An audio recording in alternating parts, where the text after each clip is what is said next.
Never force yourself to hold in a powerful cough. The sudden pressure can literally tear your lung tissue. A single cough can blast air out at speeds up to 50 miles per hour. That explosive force needs an escape route.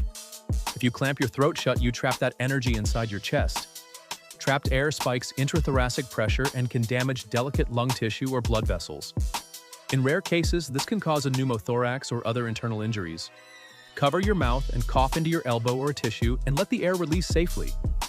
If you feel sudden chest pain or shortness of breath after suppressing a cough, seek medical attention immediately.